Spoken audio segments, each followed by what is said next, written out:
हाँ?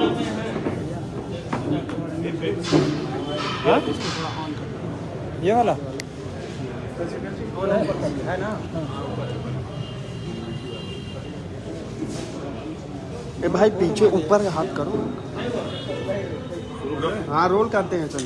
आप लोग देरी के लिए माफी, क्योंकि गोरखपुर में यातायात व्यवस्था नहीं टफ। अगर आप निकल गए हैं तो कब पहुंचेंगे पता नहीं। तो आज की प्रेस वार्ता सभी पत्रकार बंधुओं का बहुत धन्यवाद। मैं तो सोच रहा था हर दिन करूंगा, लेकिन किसी कारणों से प्रेस क्लब अवेलेबल नहीं होता है। पता लगा कि बुक है, बाकी समय में फील्ड में थे तो ज़्यादा बात नहीं हो पाई। तो बहुत सारे इशू हमने तैयार किए थे। मैंने आपसे पिछली बार कहा भी था कि रखूंगा आपके सामने, उन्हीं को लेके आज प्रेस वार्ता मैं शुरुआत करता हूँ। गोरखपुर सदर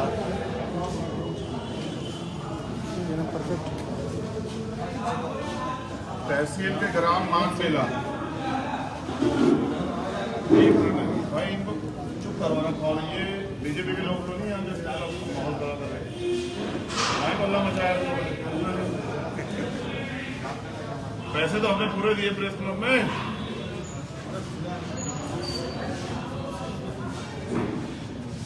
देखो जो भी लोग उनसे कहो कि चुप हो जाए। लाइव है, लाइव है, लाइव है। देखो लाइव में तो लोग डिस्टर्ब कर रहे हैं। तो लाइव है सर।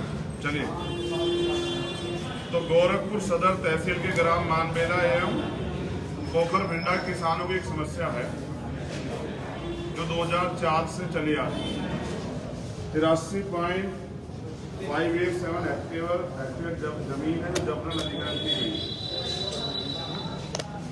ये मुख्यमंत्री का जिला, जब वो मुख्यमंत्री नहीं थे उन्होंने वादा किया किसानों के बीच जाके कि हम इसको अधिग्रहण को रोकेंगे। बाकायदा उनकी प्रेस में जो उन्होंने बयान दिया वो मेरे पास है। और प्रधानमंत्री भी वहाँ सभा किए थे, प्रधानमंत्री गए, वहीं से जवाब दिया था कि हम 56 इंच के सीने वाले लोग हैं। वो भाषण प्रधानमंत्री में यही था। किसानों की आजीविका का एकमात्र साधन थी वो जमीन, जिसको जबरन अधिग्रहण कर लिया गया। आज तक लोगों को मुआवजा नहीं मिला है। तमाम प्रयास किए गए, सारे नेताओं को, अधिकारी को सबको अवगत कराया गया। लगातार वो लोग आंदोलन भी करते रहे, लेकिन जब वो मुख्यमंत्री ने तब तो साथ दिए, लेकिन जब मुख्यमंत्री बन गए तो उन्हीं को लाठियां बजवाई। अब वो किसान परेशान है। मैं चाहता हूं कि उनकी जमीन का मुआवजा जो एक शासनादेश आया था कि 4 गुना मिलेगा, वो जमीन का मुआवजा नहीं मिले, जिससे कि वो अपने परिवार को आगे बढ़ा पाए। बहुत सारे तो ऐसी जमीनें जिसपे पक्के मकान बने हुए जो अधिग्रहण की गई। दूसरा, गोरखपुर शहर के विकास के नाम पर जनता का हजारों करोड़ रुपए जो है वो सड़क के दोनों तरफ विगत 5 वर्षों से आरसीसी नाला बनवाया जा रहा है। अब ये बड़ा नाला है जो पिछले 5 साल में नहीं बना। आरसीसी नालों के लेवल मोहल्ले की नालियों के वाटर लेवल से ऊंचाई पर होने के कारण, मैंने पहले भी कहा था, 4 महीने गोरखपुर डूबा रहता है, जिससे पानी, गंदा पानी ऊपर आता है तो बीमारियां पैदा होती हैं।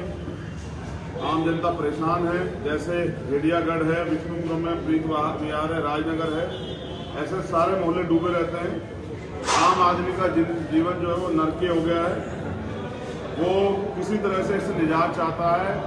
हम नितिन साहब पर बात कर रहे हैं। और गजब की बात तो ये है, मुख्यमंत्री जी के बिल्कुल मठ से 350 मीटर पे 1.5 फीट पानी भरा हुआ है गलियों में, लेकिन मुख्यमंत्री जी को शायद उनकी तकलीफ दिखाई नहीं देती। हम लोग प्रयास कर रहे हैं कि ये मुद्दा बड़ा मुद्दा बने, जिससे कि इसका काम। गोरखपुर शहर में सड़कों को चौड़ा करने के नाम पर सड़कों के दोनों तरफ की हजारों दुकानों को तोड़कर छोटे व्यवसाय और दुकानदारों को उनकी आजीविका से वंचित कर दिया गया है। उनके परिवार को भुखमरी की स्थिति का सामना करने के लिए बाध्य किया गया है तथा लाखों हरे छायादार वृक्षों को काट दिया गया। आजीविका से वंचित जो लोग हैं परेशान हैं। बड़े बड़े धन पे उन दुकानों को बेचा जा रहा है, इससे व्यापारियों का बड़ा नुकसान हुआ है। ये एक बड़ा मुद्दा है। बड़ा व्यापारीगण जो है इससे कष्ट में है। हम उनके मुद्दों को चाहते हैं कि प्राथमिकता जो है मीडिया के साथियों द्वारा दी जाए। मुख्यमंत्री की संस्थाओं के अध्यक्ष एवं check signing authority Uday Pratap Singh के पुत्र एवं गोरखपुर विश्वविद्यालय के पूर्व कुलपति विजय कृष्ण सिंह के कार्यकाल के दौरान विश्वविद्यालय में खुलेआम एक विशेष जाति के लोगों की ज्यादातर शैक्षणिक पदों पर भर्तियां की गई, जिससे सभी वाकिफ हैं। और वो मीडिया ने 2 दिन पहले छाप दिया था कि लिस्ट जारी होगी। ये गोरखपुर में कानून व्यवस्था और पारदर्शिता। गोरखपुर का यूथ वर्ष 2002 की तरह आज बेरोजगारी के दंश से पीड़ित है, जिसके कारण से उनको हताश और अपने भविष्य को लेकर चिंता और भय का माहौल है। गोरखपुर का यूथ इस बार परिवर्तन के लिए उतावला है और मुख्यमंत्री जब भी कोई नौजवान सड़कों पर रोजगार मांगने आते हैं तो उनको लाठी से पीट देते हैं। तो मैं गोरखपुर के यूथ की तरफ से भी कह रहा हूं कि ये अन्याय गोरखपुर की जनता बर्दाश्त नहीं करेगी। बेसिकली यूथ वो इस बार सरकार को चुनाव में सबक सिखाएंगे। गोरखपुर शहर में जैसा मैंने आपसे कहा लेट होने का परिणाम ये था कि जाम की समस्या बहुत बुरी और इस पर बड़ा काम होना चाहिए। सरकार नहीं कर पाई, सरकार तो फेल रही। हमें अवसर मिलने में हम इसको करेंगे। गरीब और मेहनत वर्ग के लोग महंगाई से त्रस्त हैं। जनता के हित में सरकार ने कोई काम नहीं किया। एक जो बहुत महत्वपूर्ण मुद्दा जो मैं आपके सामने रख रहा हूं, मैं चाहता हूं कि ये चुनाव के ऊपर सबसे बड़ा मुद्दा है। एक मुद्दा मैंने पहले उठाया था कि यहाँ के जो एसएसपी हैं, मैंने चुनाव को पत्र लिखा कि आप उनको हटा दीजिए, उनके होते निष्पक्ष चुनाव नहीं होगा, क्योंकि मैं प्रत्याशी भी हूँ। मुख्यमंत्री जी सत्ता धनबल का प्रयोग कर रहे हैं। मैंने आपको बताया किस तरह से मकान खाली करा गया।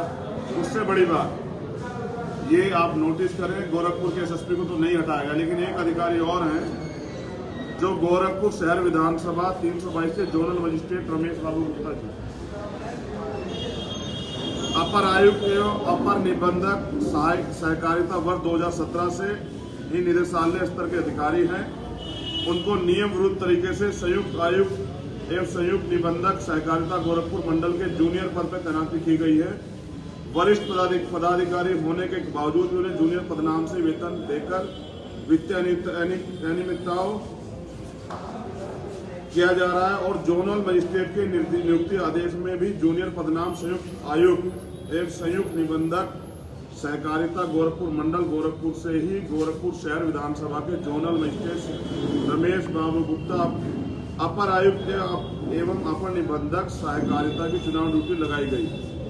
इससे पूरी तरह से स्पष्ट है कि गोरखपुर शहर विधानसभा चुनाव में अपनी हार को देखते हुए सत्ता पक्ष सिर्फ धांधली करने के लिए निदेशालय स्तर के अति वरिष्ठ अधिकारी को गोरखपुर शहर विधानसभा 322 से जोनल मजिस्ट्रेट के रूप में तैनात किया है।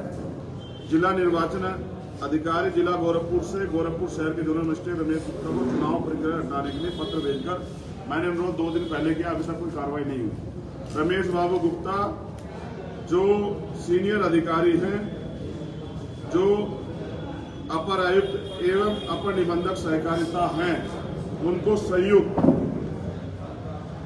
आयुक्त एवं संयुक्त निबंधक सहकारिता के तौर पे यहाँ लंबे समय से काबिज किया गया। वो पहले भी 2 बार यहाँ पोस्टिंग रख चुके हैं, मुख्यमंत्री के करीब हैं। उन्होंने ही नोटबंदी के समय सबको ना था, आरबीआई का आदेश था कि भाई कोई पैसा निकाल के नहीं देगा, उन्होंने मुख्यमंत्री को पैसा निकाल के दिए। वो उनके खास आदमी हैं, उनको यहाँ शहर विधानसभा का जोनल मजिस्ट्रेट बनाया हुआ, वो यहाँ धांधली करवा रहे हैं। ये धांधली हम लोग नहीं सहेंगे। मेरी चुनाव आयोग से अगर वो कहीं है, दिख तो नहीं रहा है क्योंकि यहाँ बड़े बड़े बैनर पोस्टर लगे, हम 4-4 दिन 6-6 दिन परमिशन मांग रहे हैं, हमें परमिशन नहीं दी गई। रोड शो की परमिशन भी 1 दिन पहले दी गई कि हमारा जो रोड शो फ्लॉप हो जाए, जैसा जनता ने नहीं होने दिया। तो ऐसे अधिकारी अगर यहाँ रहेंगे तो मैं ये जानता हूँ कि चुनाव फेयर नहीं होगा। मैं अगर चुनाव आयोग कहीं है और उसको सुनाई देता हो, उसको दिखाई देता हो, तो मैं अपील करता हूँ कि वो ऐसे अधिकारी को तत्काल यहाँ से हटाए, जिससे कि कल चुनाव फेयर हो चुके 3 तारीख को। अदरवाइज वो धांधली कराएंगे और इस धांधली के खिलाफ फिर हम सड़कों पर आंदोलन करेंगे चुनाव वाले दिन। ये चलेगा नहीं। मैं मांग करता हूँ कि इनको हटाया जाए। ऐसे ही विधानसभा चुनाव 2022 में सत्ता पक्ष द्वारा गोरखपुर में सिर्फ धांधली कराने के लिए तैनात किए गए अधिकारी को गोरखपुर हटाए जाने के लिए पूर्व में भी मैंने पत्र लिखा था। विपिन टांडा जी के लिए जो एसएसपी है, उन पर कोई कार्रवाई नहीं हुई। उनके लोग जाके हमारे लोगों को धमकाते हैं। ये अन्याय है, लोकतंत्र की हत्या है। और जो गोरखपुर मंदिर के महंत है, वर्तमान मुख्यमंत्री, उनका कहना है मैं क्षत्रिय जाति में पैदा हुआ हूँ, उन्हें गर्व है। यह कथन मुख्यमंत्री की घोर जातिवादी मानसिकता को प्रदर्शित करता है। ये हिंदू धर्म के सन्यासी परंपरा के विरुद्ध बयान है। जो मुख्यमंत्री संत होके खुद को योगी कहते हो और मुख्यमंत्री फिर वो अपनी जाति पे गर्व करते हैं और ये कहते हो कि मुझे गर्व है, और इसका मतलब वो अपनी जाति को बढ़ावा देते हैं, जैसा कि भर्ती प्रक्रिया में देखा गया, जैसा कई जगह न्याय पे वो अपनी जाति के लोगों के प्रति समर्पित हो जाते हैं। तो ऐसे मुख्यमंत्री को जनता इस बार जवाब देने जा रही है गोरखपुर में। मैं मुद्दों पे चुनाव लड़ रहा हूँ, मेरा विश्वास है, मेरे पास इन सब के एविडेंस है, अगर आप कहेंगे तो मैं एविडेंस लिख करके आपको दिखा दूंगा कि गोरखपुर में मुख्यमंत्री हार के डर से धांधली करवाने का प्रयास कर रहे हैं। गोरखपुर की जनता मन बना चुकी है कि इस बार मुख्यमंत्री जी की यहाँ से विदाई तय हो। कल से रोड शो के बाद गर्मी बढ़ी हुई है। एक हमारे फोन पे एक मैसेज भी आया है, अब हम ये नहीं जानते कि वो सत्य है झूठ है, ये जानकारी हमें नहीं है, लेकिन कोई हमें मैसेज भेजे है, कहे कि हम मुख्यमंत्री के पीए लिख रहे हैं, आपके लिए फायदे का सौदा है, आप हमसे बात कर लीजिए। अब मैं आपके सामने रख देता हूँ बाकायदा नंबर, आप देख लीजिए ये कौन साहब हैं, ये कोई झूठ किसने भेज दिया है, या मुख्यमंत्री जी डर गए हैं जो इस तरह की चीजें जो है करा रहे हैं। हमें उनसे बात करने की कोई जरूरत नहीं, क्योंकि हम चुनाव जीत रहे हैं, तो हमें उनसे बात करने की कोई जरूरत नहीं है। आपके सामने है, मीडिया के लोग इस पर ध्यान दें। इसकी शिकायत आपने की है किसी से? इसकी शिकायत अभी हम करने जा रहे हैं, रात ही आया था, अब सुबह से हम लोग फील्ड में इसकी शिकायत हम कर रहे हैं। आपके सामने पूरा मैसेज नंबर भी है। मैं चाहूंगा कि मीडिया के लोग इसकी जांच करा लें, ये कौन साहब है, ये मुख्यमंत्री जी के पीए वास्तविकता में है या कोई और आदमी किसी और इंटेंशन से कर रहा है, ये जिम्मेदारी मुख्यमंत्री जी की, उसकी जांच कराएं। उसमें उन्होंने क्या लिखा है ये आप पढ़ लीजिए। लिखा है, हमें कांटेक्ट करिए, हम सीएम योगी आदित्यनाथ जी के पीए हैं सर, आपसे बात करना चाहते हैं, इसमें आपका फायदा है। हम यहाँ जनता के फायदे के लिए लड़ रहे हैं। नंबर भी बोल दीजिए। नंबर ये है, मैं बोल देता हूँ, 7045 473204 ये नंबर है और आपके सामने है।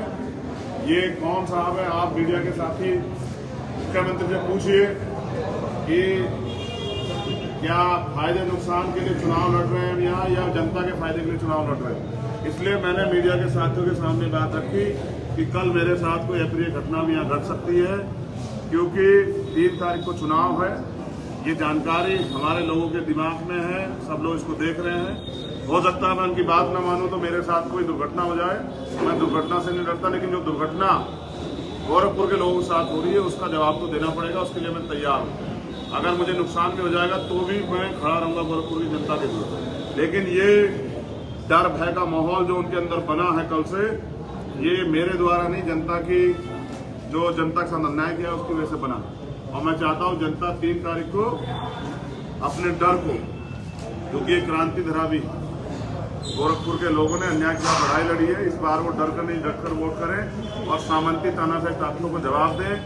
वो इस बार बिल्कुल ना घबराए, क्योंकि चंद्रशेखर उनके साथ खड़ा है। इस बार वो परिवर्तन को वोट करें और अपनी जो बेड़ियां हैं गुलामी की, बेबसी की, उनको काट दें। जो डर उनको अब तक था कोई लड़ेगा नहीं, कोई उनके साथ खड़ा नहीं होगा, उनके लिए चंद्रशेखर खड़ा है और चंद्रशेखर उनके साथ रहेगा। नेता बनके नहीं, बेटा बनके लड़ रहा हूँ, हमेशा गोरखपुर का बेटा बनके इनके विकास के लिए लड़ता रहूँगा। अभी जो मैंने आपसे बात कही है उसके लिए अगर कोई एविडेंस आप चाहेंगे तो मैं मजिस्ट्रेट साहब का भी दे दूंगा और मुख्यमंत्री जी का बयान, ये दोनों चीजें मेरे पास हैं। जैसे ये अधिग्रहण वाला मामला है, ये सब मुख्यमंत्री जी के संज्ञान में है।